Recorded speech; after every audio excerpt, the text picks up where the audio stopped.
श्री परमहंस परिव्राजकाचार्य टेंबे स्वामी यांचे गोष्टीरूप चरित्र. लेखिका सौ शिल्पा टेंबे. अभिवाचन सौ शिल्पा टेंबे. परमहंस परिव्राजकाचार्य श्री वासुदेवानंद सरस्वती टेंबे स्वामी महाराज की जय. श्रीराम. अध्याय 22. भाग 1. आईवडिलांना भेटून गांडाबुवा भडोच येथे आले. तेथे गुरु आज्ञेप्रमाणे चातुर्मास पूर्ण केला व नंतर तेथून स्वामी महाराजांना भेटायला त्यांनी सांगितल्यानुसार द्वारकेस आले. आईवडिलांसंदर्भातील सर्व समाचार त्यांनी गुरुरायांना सांगितला व 3 अटींवर त्यांनी येथे येण्याची आज्ञा दिली हे सांगितले. पहिली अट, आईवडिलांच्या अंतकाळी गांडाबुवांनी उपस्थित राहावे. दुसरी अट, आईवडिलांचे और्ध्वदेही कृत्य त्यांनी पूर्ण करावे. आणि तिसरी अट, नातीचे विधियुक्त लग्न व पाठवणी करावी.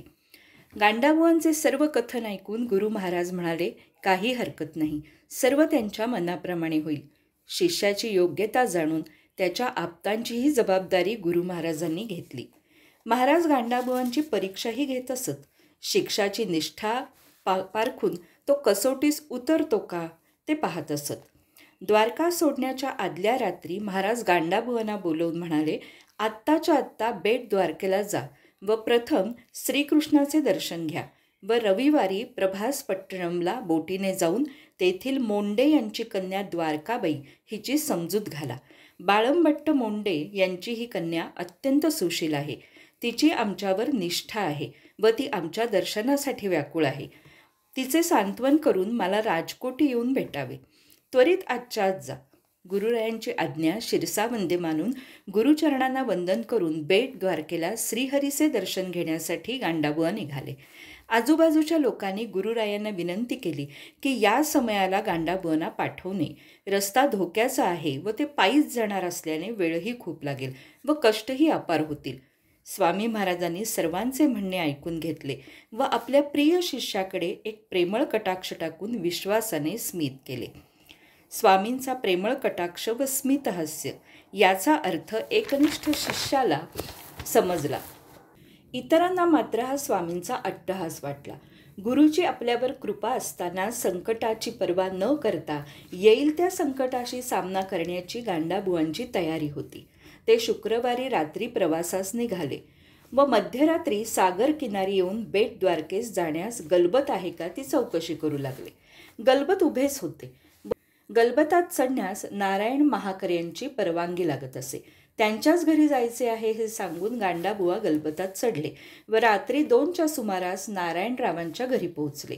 नारायणराव स्वामी महाराजांची आतुरतेने वाट पाहत होते. त्यांच्याऐवजी त्यांनी प्रिय शिष्यास पाठवलेले पाहून त्यांनी स्वामींची विचारपूस केली व आनंदाने प्रेमाने रात्रभर विश्रांतीसाठी गांडाबुवांना घरी ठेवून घेतले. दुसऱ्या दिवशी सकाळी नित्यकर्म आटपून भगवान श्रीकृष्णाचे दर्शन घेऊन स्वामींनी सोपवलेली कामगिरी पार पाडून रविवारी सकाळीच द्वारकेला येऊन हजर झाले. गांडाबुवांना पाहून सर्व लोक चकित झाले. पुन्हा मध्यान्नी प्रभासपट्टणमला जाऊन बाळंभट्ट मोंड्यांची कन्या द्वारकाबाई हिचे समाधान समजूत घालावयास गेले. परंतु ते स्वामी दर्शनास व्याकुळ झाली होती. तिचे मन शांत झाले नाही. उलट तिला गुरूंना भेटण्याची जास्त जोड लागली. मग गुरूंनी तिला राजकोटास बोलवून घेऊन उपदेश देऊन शांत केले.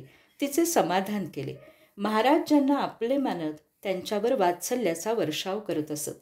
संकटी उभे राहून आपल्या लेकरांना तारीत. पूर्वसुकृतामुळे गांडाबुवांना महाराजांचे सानिध्य लाभले. महाराजांनी त्यांना योगविद्येत प्रवीण केले. त्यांच्यावर अखंड कृपा केली. गांडाबुवांना आपण स्वामींची आज्ञा पूर्ण करू शकलो नाही, द्वारकेबाईची समजूत घालू शकलो नाही याचे दुःख खंत वाटत. स्वामींनी आज्ञा केल्याप्रमाणे ते पुढील प्रवासास निघाले. प्राची, सरस्वती व गिरनारी श्री गुरु शिखरावर दत्तगुरूंचे दर्शन घेतले. त्यांची तपोभूमी, आजूबाजूचा परिसर पाहिला व परत सद्गुरूंच्या भेटीसाठी राजकोटला आले. स्वामींची भेट होताच त्यांनी धावत जाऊन त्यांचे चरण धरले व गुरु भेटीनी त्यांच्या डोळ्यातून आसवे वाहू लागले. गुरुरायांनी प्रसन्न होऊन त्यांना जवळ बसावयास सांगितले. त्यांच्या मनात शिष्याबद्दल प्रेम दाटून आले. स्वामींच्या भेटीस अनेक विद्वान येत असत. आंग्ल विद्याभूषित अधिकारीही येत असत. परंतु महाराजांचे दर्शन होताच त्यांच्यासमोर सर्व नम्र लीन होत असत. लहान मोठे, गरीब श्रीमंत हा कुठलाच भाव स्वामींच्या मनात नसे. फक्त सर्वांसाठी निर्मळ प्रेमभाव असे. स्वामी दयानंदांचा एक शिष्य स्वामींबरोबर वादविवाद घालण्याचा प्रयत्न करत होता. अद्वा तद्वा बोलून अनेक भलते विचार मांडून भ्रमिष्ठासारखा बडबड करीत होता. महाराज हे सर्व शांत राहून पाहत होते. पण शेवटी त्याचा आवेश पाहून महाराज त्याला म्हणाले, तुझा विचार काय आहे? तुझा माझा काहीही संबंध नाही. वादविवाद घालण्याची माझी इच्छाही नाही. विनाकारण बडबड चालवली आहेस. तशीच इच्छा असेल तर मार मला, असे म्हणून स्वामींनी गाल पुढे केला. तशी अविवेकाने अंध झालेला तो दयानंदांचा शिष्य स्वामींना मारावयास हात उगारून अंगावर धावला. हे सर्व एक बाई माडीवरून पाहत होती. स्वामींच्या अंगावर तो मारण्यासाठी आल्याबरोबर त्या बाईने आरडाओरडा करण्यास सुरुवात केली आणि ती खाली धावत आली. तिच्याबरोबर बाकी मंडळीही धावत आली. तशी तो शिष्य गर्भगळीत झाला व पळून गेला. महाराजांनी राजकोट सोडले व सरस्वती नदीच्या काठाने प्रवास करीत वढेवाण विरमगाव मार्गे सिद्धपूरला येऊन पोचले. या स्थानाला मातृगया असेही म्हणतात. महाराज तेथे हटकेश्वराच्या मंदिरात मुक्कामाला राहिले. सोबत गांडाबुवाही होते. तेथे नित्य नियमाने ते पुराण प्रवचन करीत असत. तेथे त्यांनी थाटामाटात दत्त जयंतीही साजरी केली. तेथे असताना त्यांनी प बम बम महादेव सरस्वती संन्याशी सिद्धपुरुषाबरोबर चर्चा करून त्यांना रुद्रभाष्य समजावून सांगितले. येथे असतानाच एक ब्रह्मचारी आला. तो कर्नाटकातला होता. त्यांनी बद्रीनारायण, केदारनाथ, गंगोत्री, जमुनोत्री यात्रा केलेल्या होत्या. तो सिद्धपूरला आला तेव्हा संग्रहिणीच्या विकाराने त्रस्त होता. शरीर जर्जर अशक्त झालेले होते. ग्रामस्थांनी त्याच्या या अवस्थेतही त्याच्याकडे लक्ष दिले नाही. महाराज गांडाबुवांना म्हणाले, या माणसाची आपण 15 दिवस सेवा करा. गुरु आज्ञा मानून गांडाबुवांनी त्याची मनपूर्वक सेवा केली आणि एक दिवस एकाएकी त्यांची प्रकृती क्षीण झाली. शरीरात त्राणही राहिले नाही. त्याचा अंतकाळ जवळ आला हे स्वामींनी जाणले व त्याला गंगाजल प्राशन करण्यास दिले. त्याने ते प्राशन केले व मुखात दत्तनाम आणि डोळ्यात स्वामींचे रूप साठवत त्याने शांतपणे प्राण सोडला व जीवन मृत्यूच्या फेऱ्यातून मुक्त झाला. तो मरणासन्न अवस्थेत असतानाही कोणी त्याला मदत केली नाही. गृहस्थाश्रम धर्माचे पालनही कोणी केले नाही. याचा स्वामींना विषाद वाटला. लोकांच्या या वागण्याचे स्वामींना अतिशय दुःख झाले आणि त्यांनी लोकांची कान उघाडणी केली. लोकही खजील झाले व त्यांनी स्वामींची क्षमा मागितली. गावामध्ये एक श्रीकृष्ण भट म्हणून डाकोरजींचे भक्त राहत असत. ते कुसंगतीमुळे सदैव गांजाच्या नशेत असत. दिवस रात्रीचेही त्यांना भान नसे. या कृष्णभट वैजापूरकरांची बायको स्वामीरायांना शरण आली व नवऱ्यास व्यसनमुक्त करावे असे विनवू लागली. महाराजांनी तिला गोळ्या व ताईत मंत्रून दिला व स्वामींनी दिला आहे असे सांगून बांधावा असे सांगितले. घरी जाऊन तिने औषध व ताईत स्वामी महाराजांनी दिला आहे असे सांगितले. हे ऐकून त्यानेही तो ताईत गळ्यात बांधला व रोज गोळ्या घेऊ लागला. थोडेच दिवसात तो व्यसनमुक्त होऊन स्वामींकडे आला व स्वामींना शरण गेला. स्वामींनीही त्याला मंत्रोपदेश करून कृतार्थ केले. हा महाराजांचा निस्सीम भक्त झाला व त्याने स्वामींची अजीव सेवा केली. जेथे जेथे महाराज जात तेथे तेथे जाऊन त्याने दर्शन भेट घेतली. पुढे अभ्यास तपस्या करून परमार्थात खूप प्रगती केली. अंतकाळ जवळ येताच त्यांनी सर्वांना जे असेल ते भोजन करून या असे सांगितले. सर्व मंडळी भोजनास जाताच ते धडपडत उठून रणछोडदासाच्या मूर्तीसमोर बसले व स्वामी महाराजांचे स्मरण ध्यान केले. नंतर उच्च स्वरात प्रणवोच्चार करून देह ठेवला. व्यसनी दुराचारी कृष्णभटांवर स्वामींची कृपा झाली. अनुग्रह मिळाला आणि तो सन्मार्गाला लागला. स्वामी महाराज सिद्धपूरहून निघून डाकोरला जाण्यास निघाले. प्रकाशकरांना त्यांनी पत्राने डाकोरला यावे असे कळवले. रामचंद्र शास्त्री, त्यांचे बंधू बाळकृष्ण व एक गुजराती ब्राह्मण महाराजांच्या दर्शनार्थ डाकोरला येऊन पोहोचले. परंतु महाराज अद्याप डाकोरला पोहोचले नव्हते. ते मार्गशीर्ष द्वितीयेला आले होते. 2-3 दिवस स्वामींची वाट बघून त्यांनी पंचमीला परत जाण्याचे ठरवले. पण काय करावे, जावे का थांबावे अशी त्यांची घालमेल सुरू होती.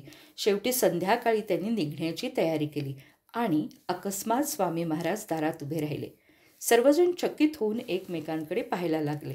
स्वामी त्यांना म्हणाले, ज्यांना जाण्याची घाई असेल त्यांनी दर्शन घ्यावे व निघावे. स्वामींचे शब्द ऐकून सर्वजण भानावर आले. स्वामींनी दिवसभराचा कार्यक्रम उरकून संध्याकाळी तुळशी वृंदावनाच्या ओट्यावर बसून प्रवचन सुरू केले. त्याआधी त्यांनी रामचंद्र शास्त्री यांना द्विसहस्त्री गुरुचरित्र टीका चूर्णिका देऊन त्यांचे वाचन करण्यास सांगितले व प्रवचन करता करताच त्यांनी रामचंद्र शास्त्री यांना ऋग्वेद संहितेतील एका वर्गाची पदे गाऊन दाखवण्यास सांगितली. त्याप्रमाणे रामचंद्र शास्त्री यांनी ती गाऊन दाखवली. स्वामींनी स्वतःही जटा, घन, पंचधी, माला, रथक्रम, दंडक्रम याची विकृती म्हणून दाखवली. हातात एकही ग्रंथ नसूनही संहितेतले हे सर्व विषय स्वामींनी म्हणून दाखवल्यामुळे रामचंद्र शास्त्री यांना आश्चर्य वाटले व गुरुरायांची ही सर्व तयारी केव्हा कशी झाली याचे त्यांना कोडे पडले. त्यांच्या मनातील प्रश्न स्वामींनी ओळखले व रामचंद्र शास्त्री यांना ते म्हणाले, हे सारे तुला समजून उपयोग काय? जे कळायचे ते कळलेच आहे ना. याचा अर्थ जणू स्वामी हे दत्तावतार आहेत व मायेचे पटल घालून वावरत आहेत, त्यामुळे खरे स्वरूप ओळखणे कठीण असा होय. डाकोरनाथ म्हणजे गुजरातचे पंढरपूर, गोमती नदीचे जन्मस्थान. स्वामी महाराज डाकोरनाथाच्या दर्शनास गेले असता एकाएकी दरवाजा बंद झाला. तशी बरोबरची माणसे चिंतित झाली. स्वामी त्यांना म्हणाले, डाकोरनाथाची दर्शन द्यायची इच्छा नसताना आपण त्यांना त्रास देऊ नये. गुजरातमध्ये अनेक भाविक आपल्या समस्या अडचणी घेऊन महाराजांकडे येत असत. महाराजही त्यांच्या समस्या सोडवून त्यांना सन्मार्गी लावत असत. महाराजांची कीर्ती गुजरातभर पसरलेली होती. डाकोरहून महाराजांनी पुढील प्रवासास जाण्याची तयारी केली. रामचंद्र शास्त्री यांनी हात जोडून त्यांना विनवणी केली की आपण शिनोरला चलावे. स्वामी त्यांना म्हणाले, एकदा शिनोरला येणे झाले आहे, आता परत काय आहे देणे घेणे. रामचंद्र शास्त्री त्यांना म्हणाले, आपण जाल तेथे आम्ही येणार. त्याचा बालसदृश्य हट्ट पाहून स्वामींनी त्याच्याकडे प्रेमळ कटाक्ष टाकला व म्हणाले, तू गाडीने पुढे जावे, मी चालत येतो, चिंता करू नकोस. शास्त्री त्यांना म्हणाले, मीही सोबत चालेन. हे ऐकताच स्वामींनी रुद्रावतार धारण केला व शास्त्री यांना गाडीने बडोद्यास पाठवून दिले. मार्गशीर्ष वद्य अष्टमीला ते शिनोरला पोहोचले व गुरुराया तेथे आधीच आल्याची वार्ता ऐकून आश्चर्यचकित झाले. मार्गशीर्ष षष्ठीला संध्याकाळी 5 वाजता स्वामी निघाले व 1.5 तासात शिनोरला येऊन पोहोचले. रामचंद्र शास्त्री मात्र 2 दिवसांचा प्रवास करून शिनोरला आले. हे सर्व पाहून ते आश्चर्यचकित झाले. हे अघटित कसे घडले हेच त्यांना कळत नव्हते. त्यांच्या मनात विचारांची गर्दी झाली. स्नान संध्या आटपून ते मार्कंडेयाच्या मंदिरात स्वामींना भेटावयास गेले. तेव्हा स्वामी शांतपणे बसलेले होते. 3 महिने स्वामींचा मुक्काम शिनोरात झाला. यावेळी दिवस रात्र रामचंद्र शास्त्रींनी स्वामींची सेवा केली, अध्ययन केले. गुरुशिष्याची जोडी येथे चांगली जमली. 3 महिन्यांचा सहवास सेवाभाव पाहून स्वामींनी त्याला आशीर्वाद दिला व म्हणाले, जो अभ्यास झाला आहे तो नीट टिकवल्यास व योग्यता पाहून त्याचा उपयोग केलास तर तुला यश मिळेल व तू सुखी होशील. स्वामीरायांच्या या वचनाचा गर्भित अर्थ रामचंद्र शास्त्र्याच्या ध्यानी आला व क्षणात मनात पाल चुकचुकली की स्वामींचा आता वियोग होणार. किती दिवसांचा असेल तो सहनही होणार नाही. त्यांनी स्वामींना विचारले, आपण येथून मुक्काम हलवणार आहात का? मला आपला विचार कळू द्यावा व मलाही बरोबर न्यावे. हे सांगताना त्याच्या कंठात हुंदका दाटून आला. विमनस्क स्थिती होऊन त्यांनी स्वामींच्या चरणावर लोळण घेतली. स्वामी त्याला म्हणाले, चिंता करू नकोस, तुझ्या पुनर्भेटीचा योग येईल एक दिवस व माझ्या अंतापर्यंत तू बरोबर राहशील. अवधूत चिंतन श्री गुरुदेव दत्त.